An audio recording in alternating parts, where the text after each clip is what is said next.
we're living in a multi-ethnic world today, or America. We still got a ways to go in terms of in our nation. We're seeing that now, right? But civil rights, happened. We can ride the bus, right? Yeah. Me and you can sit in this room today. Yeah, 100%. Because of what he believed in. And it's, hey, we're better together. He called it the beloved community. Yes. Which then coincided with the principles of the kingdom. That really speaks to this idea that we really are better together. Welcome to Faithly Stories, the podcast that brings you inspiring tales from conversations with church leaders as they navigate the peaks and valleys of their faith journeys through their ministry work and everyday life. Brought to you by Faithly, an online community committed to empowering church leaders. Learn more at faithly.co. Get ready to be uplifted and inspired on the Faithly Stories podcast. Pastor Adam Durso here, sitting with my good friend, Pastor Sam Collier. Welcome to Faithly Stories podcast. And my brother, I'm glad to sit here with you and talk a little bit about your story, man. AD. Yeah, brother. Can I shake your hand? You know it. You know it. We're going to break all the rules anyway. We're going to break There's going to be no other podcast like this podcast. We 30 seconds in, and we already broke the rules. They're like, disclaimer in the bio section, warning. Can we shake hands? Bro, it's an honor to be here. We'll get to this later, but I mean, people need to know how much you mean to me and what you've done for me in the hall. Dude. Right? At 2 a.m. Dude. The calls and the coaching session. I mean, so... from the moment I met you, I felt like an instant connection. I was like, man, this dude is real. And it's just been unfolding since then. Yeah. And although I feel like our relationship is not years long, less than a year, it's gone deep fast. Yes, yeah. The conversation we had last night, the vulnerability, the sharing, all that stuff, man, it's been phenomenal. And I watched you. I mean, we're sitting here and the audience doesn't realize we're in New York City, even though we're on a beat. We're on a we're in New York City. We just finished 30 for 30, which is supposed to be 30 hours with 30 pastors, but we had like 70 plus. Right? Yeah. If I hear another joke about that, 78 and a half pastors. Right. Still wondering who the half is, but whatever. I saw you in Atlanta. Yeah. We were in your hometown where you pastor. And I said, hey, man, would you give the devotional thought, which we always do outside? It was just beautiful. And I mean, sky was beautiful. And you shared your story with a level of vulnerability. And the ministry leaders that are watching that might see Sam and they might say, man, this guy's a phenomenal communicator. And look at this, look at that. Man, you've been on a journey for a minute now. Yeah. Can you share a little bit of your story with the audience, man? Oh, my gosh. How long we got? He did not warn me about this. Man, it's, it has been a ton of peaks and a ton of valleys. Yeah. And it's interesting. I think it was Bishop Bronner that said here, I think in New York, this is Long Beach. I didn't know New York had a Long Beach. Exactly. He said Long Beach. I was like, you going to LA? Right. I thought it was in Cali. Right. But he said, or it was either him or you, I believe. I think y'all shared in this sentiment that you learn the greatest lessons in the valley. Yeah. That's where you get your strength. Yes. And that's been a large part of my journey. I started doing ministry when I was 16. Okay. So I'm 36 now. Okay. So it's been 20 years. And, in the Black context, I grew up in the Black context. Yes. You just kind of, if you're talented, you love God, they just kind of give you a mic like, hey, figure it out. Figure it out. And so. And you can play and you could. Yes. That's how I started doing music, music ministry. And I got my first record deal when I was 16 with Bishop Eddie Long. Okay. And so this is when he was at the height. This was when Usher and Tyler Perry and Kirk Franklin and Rodney Jerkins were in his office after church. Right. Yes, Ludacris, yes. After church. Yes. And so getting the opportunity to potentially have a record deal with him was like, oh my gosh. And I went from literally just meeting him to 3 months later, meeting all these guys. Yeah. And being in a meeting with Kirk and singing for Kirk and all of this other stuff. And I did that for a little bit of a season and then transitioned to my first ministry job at Ebenezer. Okay. Which we don't have time to go through the ups and the downs or just the rounds. Yep. But at Ebenezer, I'll give you a quick tory. I'm going to try to, because you told me to be quick, I'm going to try to be brief. I got like a million stories in a story. But I'll tell you a quick, because so I am, they make me youth choir director. And I hated choirs at the time. I grew up on R&B music. Okay. And now this is the Ebenezer. Yeah. This is right when Dr. Raphael Warnock became pastor. Sure. They had just voted him in. Yep. He had been there maybe a year, maybe 2 years, maybe. Okay. He was not into politics at the time. Yep. And when they put me over the youth choir, I started the rehearsal, and there was one person at the rehearsal. One. And I was like, what am I doing? Can you call a choir one?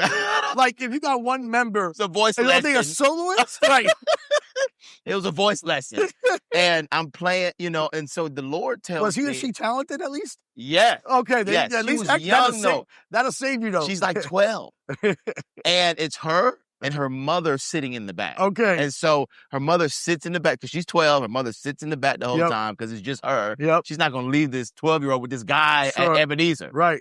And so the Lord tells me teach this 12-year-old like it's 30 people in the room. So I'm like, I'm doing the moves. I'm like, stand. Everybody stand. And she stands, and I'm teaching her. I'm like, let's do our scales. This goes on for 4 weeks. Nobody ever joins the choir. It's me, this girl, and her mother for 4 weeks. So we get really close because it's just us in the room, and it's weird. So after 4 weeks, her mother gets upset. She's like, this is ridiculous. I'm telling the pastor. I guess she had a relationship with the pastor. I'm telling the pastor he needs to make an announcement and get more people in this choir. So that fifth Sunday, he makes an announcement. Youth choir rehearsal is this week. If you're da-da-da-da-da. I end up meeting the youth pastor. I didn't know they had a youth pastor. It's been 4 weeks. It's 40 people in the choir the next week. Okay. So after choir rehearsal is done, I'm excited, whatever. And I'm meeting the youth pastor in the parking lot. And this is a big part of my ministry. Like, this is like the beginning of, I think, launching whatever it is that the Lord is going to do. I'm in the parking lot talking to the youth leader. I tell him to hold on for a second, and I go say bye to the mother who's been with me for the last 4 weeks. And then I come back, and he's like, man, y'all are really close. I'm like, it's just been us. He's like, do you know who that is? And I'm like, no, that's Angela, He said, that is Martin Luther King Jr.'s niece. Wow. And so I had been teaching his niece and his great niece for 4 weeks. It was insane. And we had gotten close. And I got chills when he said it. Yeah. Like her mother is Dr. King's sister. Wow. And her cousin is Bernice King. Wow. And all of these, and she's on the board of the King Center. And I had no idea because she kind of hung in the back. Sure. I'm like, now it makes sense that you know the pastor. Right, exactly. You got the hotline. Right. You can call over. You can hit. Been with all the presidents and all these other things. And but she asked me to be her daughter's mentor. And so I mentored her daughter for about 3 or 4 years and went to the Emmys with them. And her name, Angela Watkins, Dr. Angela Watkins, she's tenure professor at Spelman and some other things. But her influence, that turned into me being close to Dr. Bernice King for a while. And I studied at the King Center in terms of Kingian philosophy for a season. And kind of in that, went back to New Birth when John Gray was there. Yeah. He went to, I think you told me about this, that you knew him when he started doing comedy. Sure, and some other thing. And so he went on the road with TV1. I took his job at New Birth over youth choirs, praise teams, bands, and some environments. New Birth went through a few things. I transitioned out of that, was with Andy Stanley for 8 years. Pause. Yep. I get everything up to this point.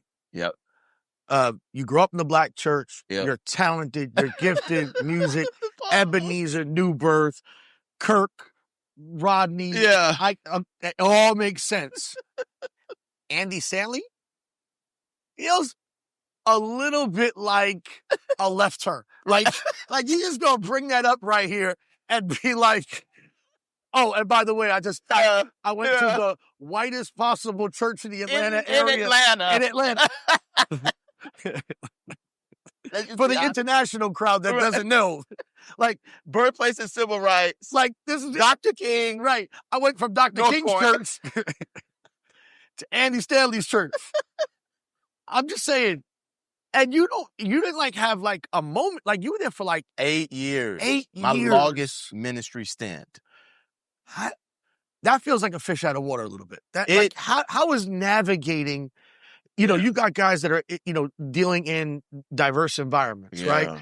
I know for me, I thought because all of my best friends were Black, there's no way I could ever have a bias. Yeah. And it wasn't until after 20 years on a failed succession plan of leaving a church and then moving to be under Pastor Bernard. Yeah.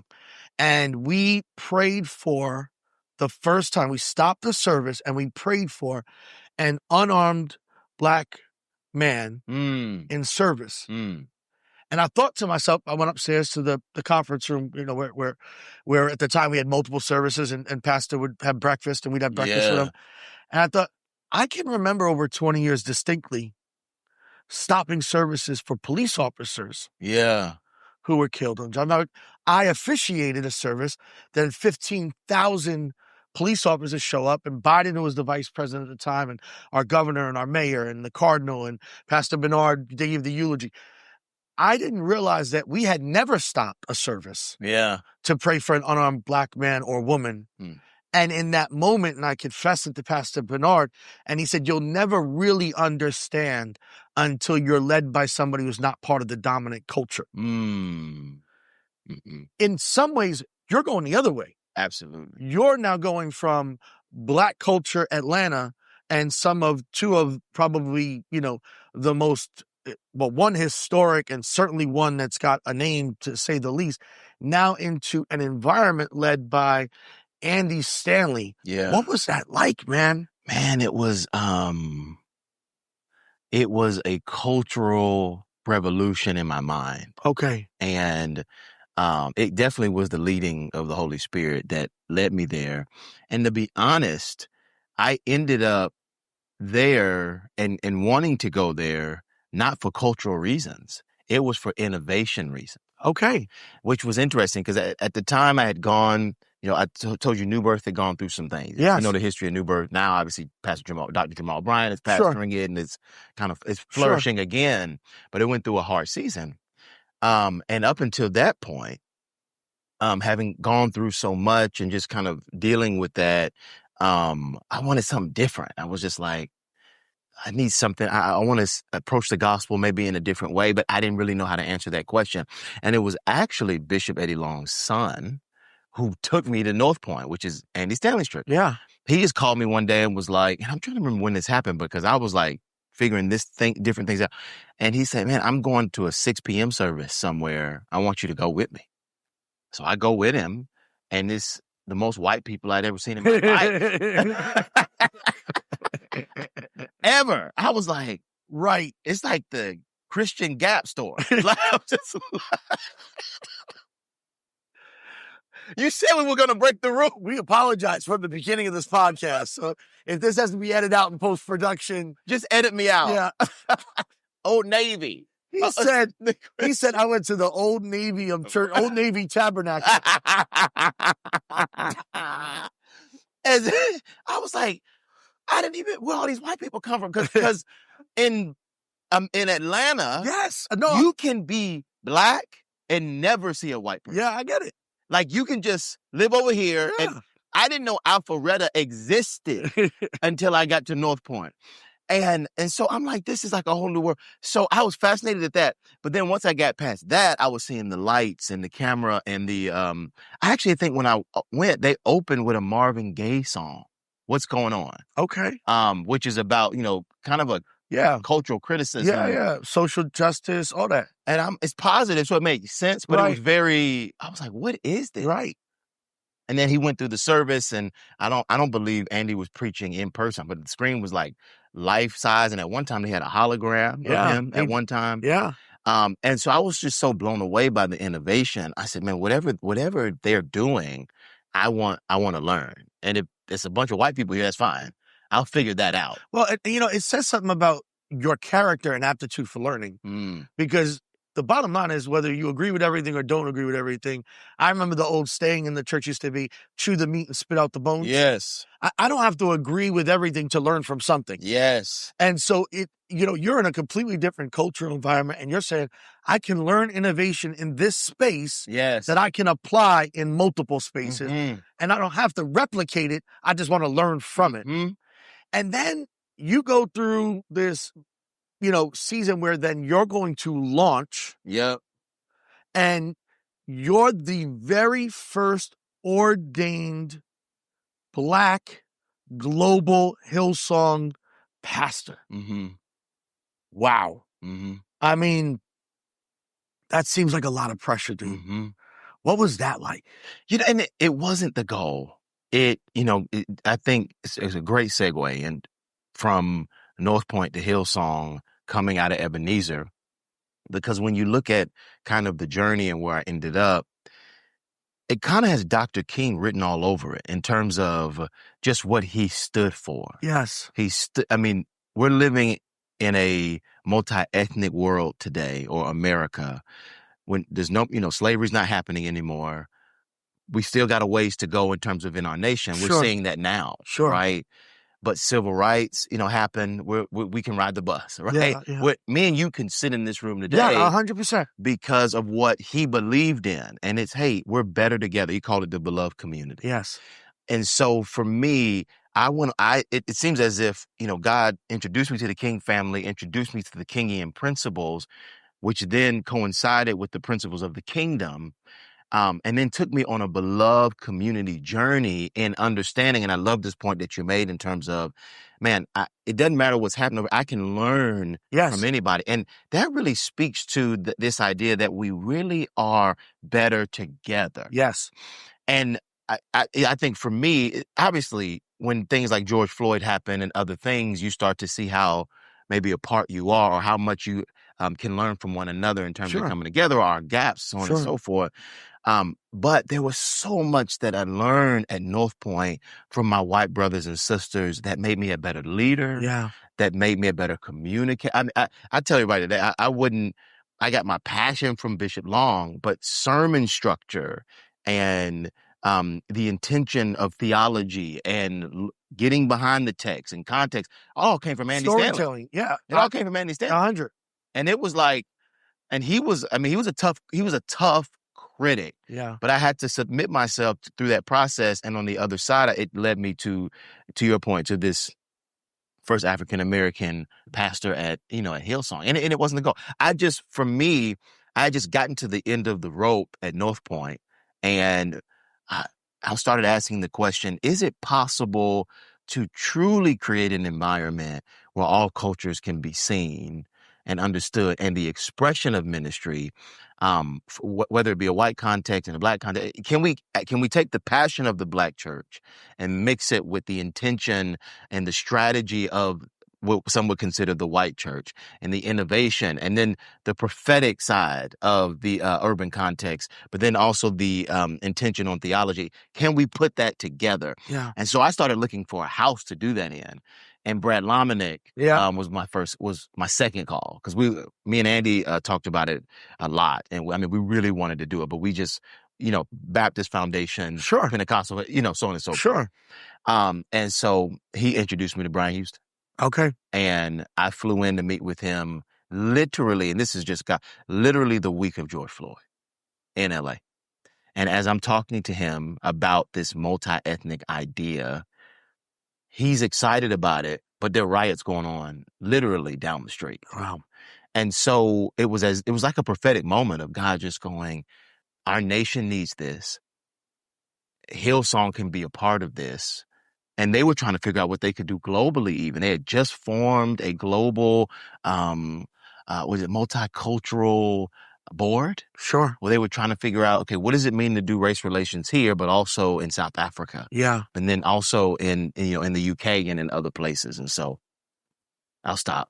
No, I think you alluded to it earlier in the conversation when you said, we learn a lot more in the valley. We grow, we get stronger in the valley than we get from our blessings in the mountaintop. And I know for me, when I think about my favorite character in the Bible, it's Elijah.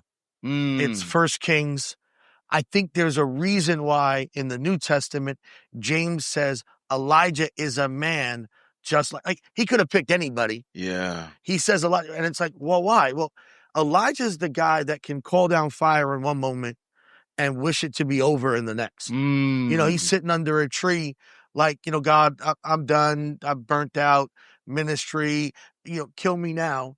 And right? Like, thank God he don't answer every prayer. Like, some of us have less kids if God answered every prayer. Right, we had less friends and relatives if God answered every prayer. But I mean, think about this. Like the grace of God, Elijah takes a nap because that's what he really needed. Yeah. And he takes a respite, and then there's warm bread baking over coals and cool water in a desert. God meets his need. And so for me, when I look at a character in the Bible that I feel like I most resemble, Elijah's it, because I feel like I've had mountaintop moments where I felt like I called down fire and shut up the heavens and did some stuff that was real like, oh my God. And then I also have had moments where I was like ready to quit.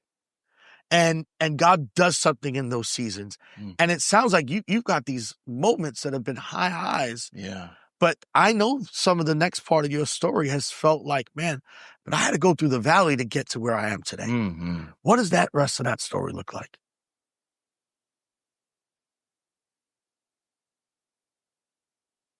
It's just a miracle that I'm at this table. Yeah. And I'm gonna use some black church terminology. My testimony is. Yeah. Say it. My testimony. I mean, if there's a song that was, he's not done with you yet. I look at you and I'm like, literally, that's the soundtrack. I mean, if I could actually sing, and I can't, I'm not. Right, but you would bust out. I'm on pitch. I can't clap on beat. I have none of the talents you have. It's just like, I hear it. When I see you, I hear it like almost playing in my head. He's not done with you yet. Like when they thought it was over, he's like, no, I got a second chapter for Sam. I got the next chapter. And the best is yet to come, man. I've seen it happen, brother. Jesus.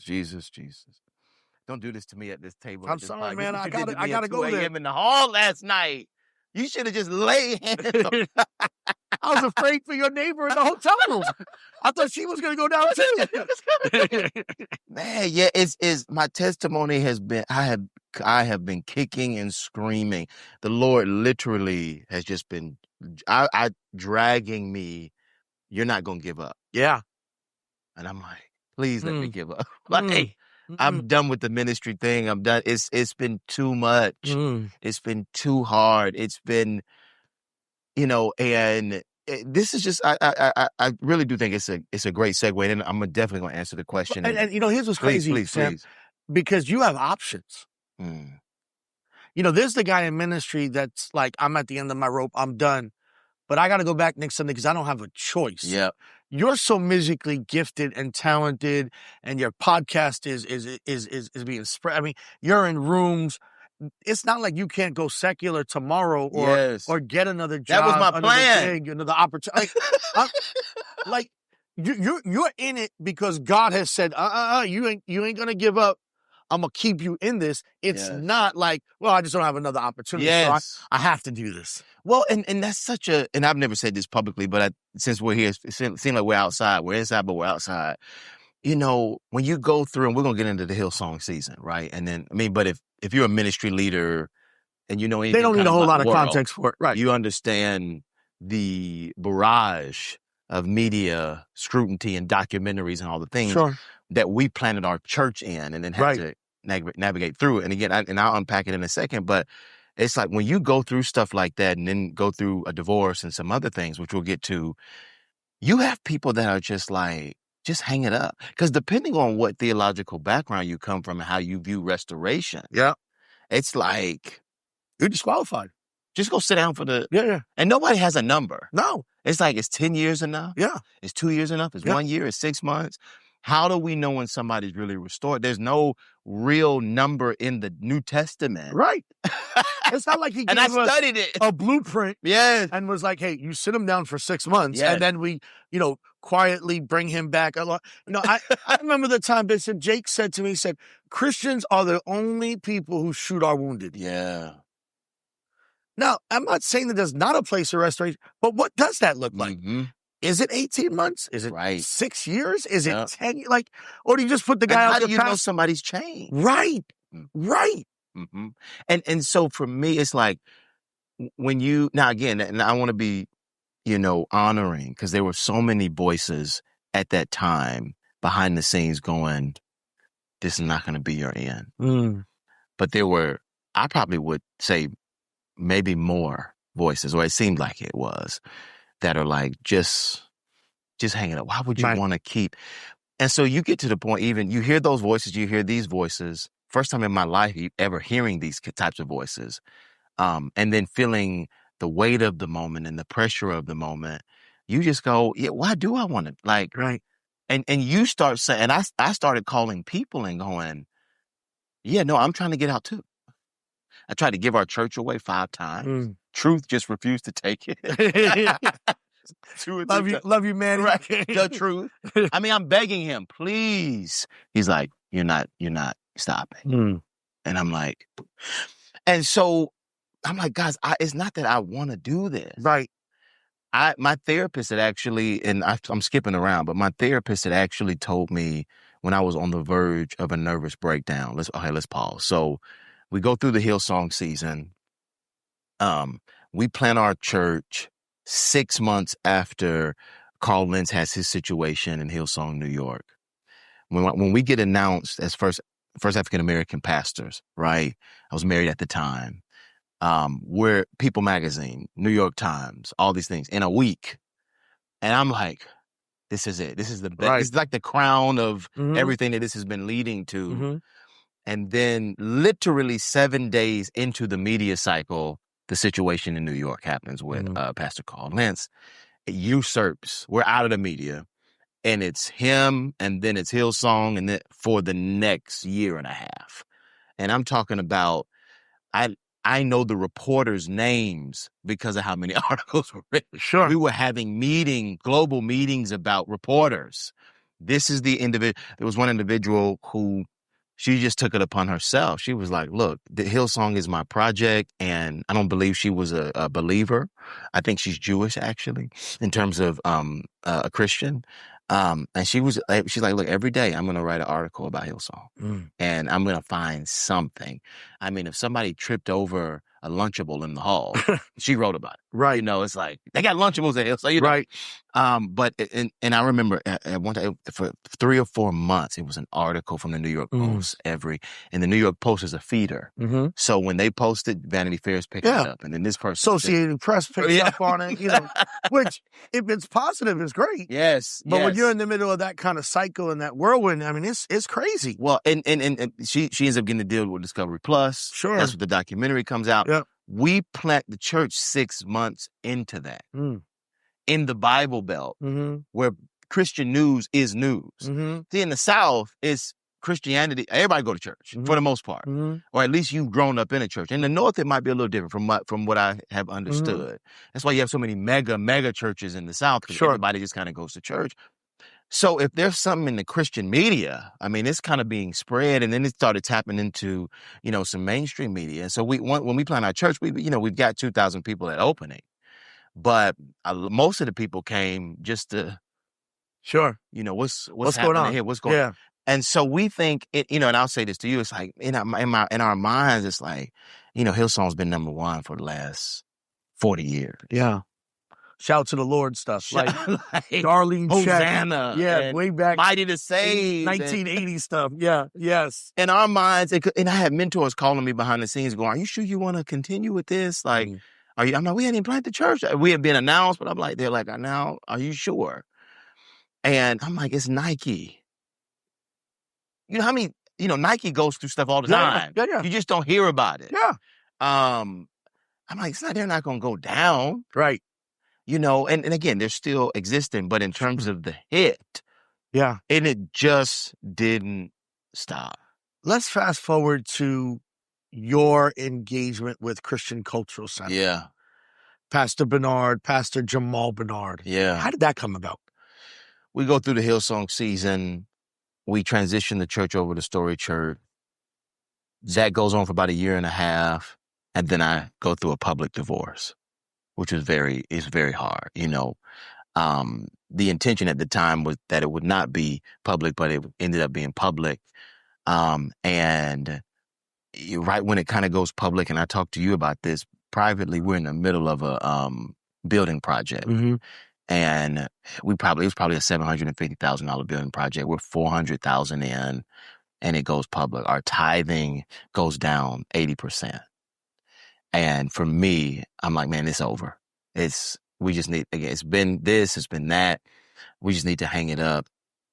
And I have a few friends of mine that, our lender and landlord, these are, friends, and they're like, look, can you just try to do whatever? Can we finish the building? A finished building is better than, an incomplete building. Mm-hmm. And so, man, we just we called it the Hail Mary. We threw a Hail Mary at Christmas Eve, and, the place was packed for the opening. We finished it. But then we continued to go through just what a church would go through in a divorce kind of spin, and our tithing continues. It stabilizes, but it's not enough for us to pay a $30,000 a month mortgage, if you will, or lease. Man, and so at the time, I'm kind of navigating it, and I fly up to New York to do my podcast deal with American Urban Radio Network. Sure. And this is kind of the first sign of sun that I've had in like maybe 2 or 3 years. So I'm just like, okay, God is still here. And I signed the deal. I'm excited. I go back to the hotel. My staff calls me. They're like, it's an eviction notice on the door. Man. And it was as if the last 3 years hit me all at once. Right. I fall on the ground in the hotel. I'm just, call my therapist. And this is the point I was making. And he says to me, you gotta make a choice. I'm like, hey, at this point, it's about my health. I know I'm holding on to ministry, and because I feel like the Lord has told me to do this, but I don't want to die. Right. And I was pretty clear that if I continued along this, I was going to end up in the hospital. Mm-hmm. And he told me the same thing. He's like, no, absolutely. You're like moments away from having to be checked into like a mental institution. And he's like, so the way you get out of this is you got to make a decision. He described it like this. It's as if you're in a dilapidated house and you're trying to refurbish it. And as soon as you fix one wall, you go in the next room and you realize there's mold on that wall as well. Mm-hmm. And you keep going from wall to wall, inhaling more mold, and you're getting worse over time. And I'm like, well, is it worth saving the building? He's like, only you know that? He said, but you got to figure out what you're going to do now. You can't keep going from room to room and trying to juggle this. So you either going to do ministry, or you're going to do this, or you're going to do that. And there's no wrong answer. A couple weeks go by, and I tell him, all right, I'm done with ministry. I had just gotten my master's in ministerial leadership, theology and leadership. And my plan was to go work for the UN and to do some other things. And 3 days before I'm getting ready to announce to the church that we're closing, a friend of mine calls me, and he's minor. Yeah. He says, do you know Dr. A.R. Bernard? And I'm like, I know of him. I don't know these guys. Jamaal. I think he had tried to connect me and Jamaal maybe a year ago over text, but we had really never had a conversation. Mm-hmm. And he said, well, would you be interested in doing something with them? They want to, Jamaal wants to meet him. 2 days later, Jamaal's in Atlanta. Yeah. And when Jamaal walks in, we have lunch. It's pretty dark for me at that time because I've released ministry. Yeah. Things are heavy for me. I'm about to shut this church down. It's going to be another loss. Right. And his first words to me are, man, I'm sorry we didn't come sooner. That sounds like him. And only because I'm his best friend and have known him for 20 years and that friendship, that sounds like the first words out of his mouth would be like, man, I wish I was here sooner. That dude is a ride or die, jump on top of a grenade for you kind of guy. He's like, me and my dad, we just been watching you die for 3 years publicly. That's what he said. And we meant to come sooner, and he's like, what are you doing? I'm like, well, I'm closing the church on Sunday. And he's like, well, how much money do you need to keep it open? I'm like, well, I'm kind of done with ministry. Right. Right. And I got this bill. He's like, okay, but like, how much money? And I tell him the amount. And for me, it's a big amount. Yeah. Because it's a $30,000. He gets up from the table. He says, give me a second. Goes outside, calls his dad. He comes back. He says, we're going to give you the money. Can you be in Brooklyn on Monday? The relationship is how many minutes old? 30. 30 minutes old. That generosity. I tell guys all the time, the common denominator for my friends is not ethnicity, culture, geography. I've got friends it's generosity. And that man is one of the most generous people I know. And his dad, who he learned it from, we're going to bail you out, basically. We're going to bail you out. Quitting. God's been dragging you along this whole time. You ain't going to give up. You ain't going to throw in the white towel. And we're going to help you right now. We're not going to just pray for you. That's great. Thank you. I'm not going to give you a Bible verse. Thank you. Mm-hmm. I'm going to write a check, and we're going to figure this out because you can't quit. And the paradox I'm in, AD, at the time is like, I don't even want to do this. Right. But I'm seeing the hand of God. Right. And so I can't ignore it. Right. And I'm hearing him go, this is what you're supposed to be doing. Yeah. But I'm like, God, but I already made the decision. It's like, I got it. But right.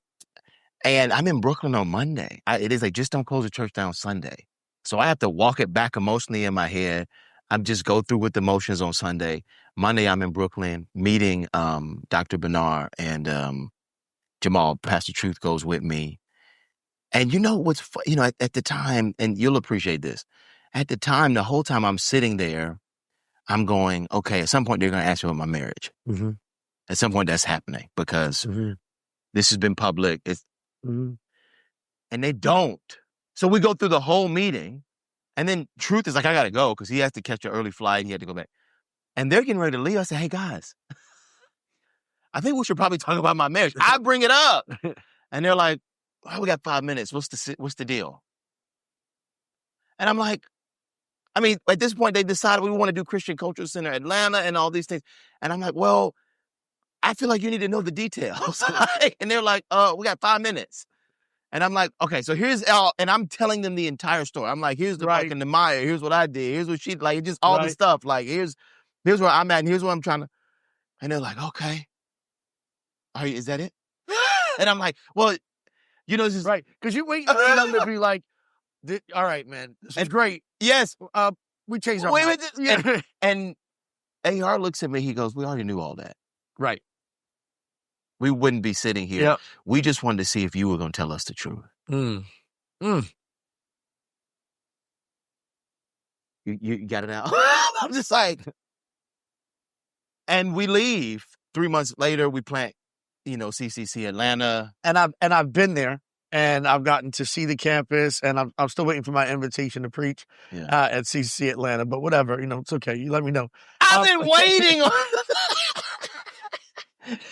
But you said to me, like, when I'm growing this thing, what do we need to do? And I just simply said to you, you just got to be more of who you are in God. Yes. Because it's so clear that Pastor Bernard's covering is amazing. Pastor Jamaal's encouragement and leadership, amazing. But God's got gifting and anointing so squarely on your life. And all I just keep hearing in the back of my head is, he's not done with you yet. The best is yet to come. And we're not sitting here, bringing up dirt to be salacious. What we're simply saying is to every leader that's watching this right now, your end, if you're breathing today, there's purpose. If you got up this morning in your right mind, I don't care how dark it looks, there's purpose, there's future. Your best days are ahead. The best is yet to come. And you are a living testimony of what that's like, man. And I will tell you, bro, 2 o'clock in the morning or whatever it is, man, I got your back. And you are so worth every investment and anything that I could do to be a blessing to you, man. I'm down to do it, man, because I've just seen the hand of God so clearly on your life. Can I ask you to do one thing? If there's a leader right now that's so struggling, they are in the valley right now. They don't know the other side. Yeah. The valley's between two mountains. Yeah. Your next mountaintop is coming, but they're still in the valley. Would you give them a 60-second just word of encouragement to that person that's watching right now?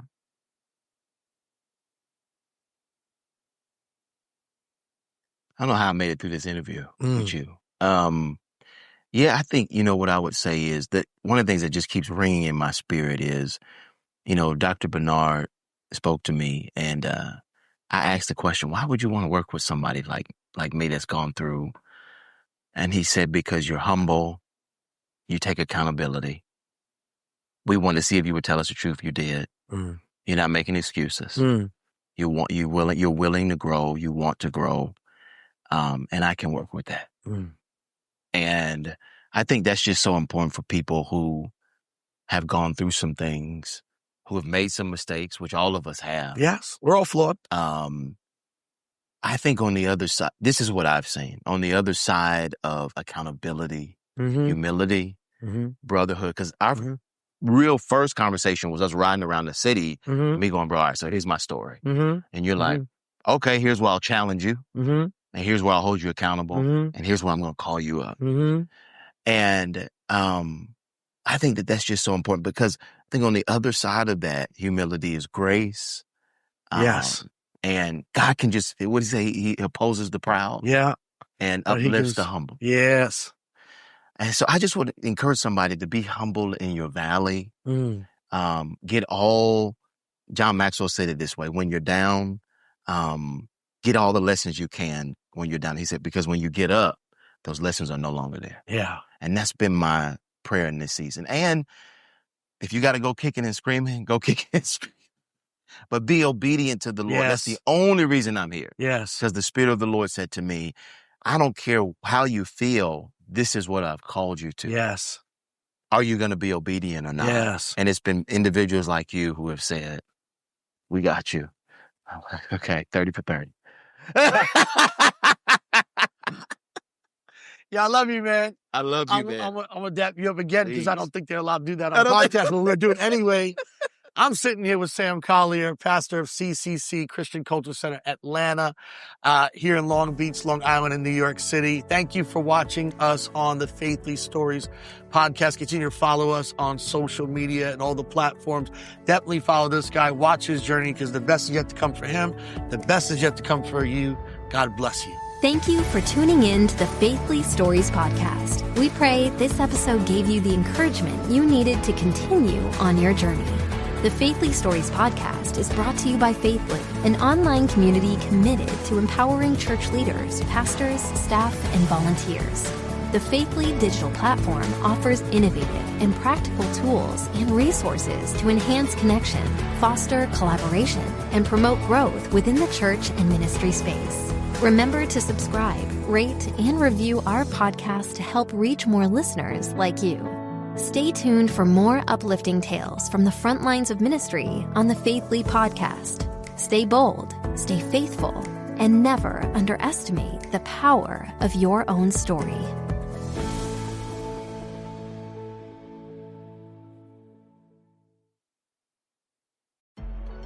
Saving for your next milestone? Turn your everyday errands into cash back opportunities. Thanks to the Blue Cash Everyday Card, we can earn 3% cash back in the U.S. on essentials like groceries at supermarkets, online retail purchases, and gas stations. That's how we started growing our family's little nest egg. Take the next step with Blue Cash Everyday from Amex. Learn more at americanexpress.com/explore-BCE. Terms and cashback cap apply.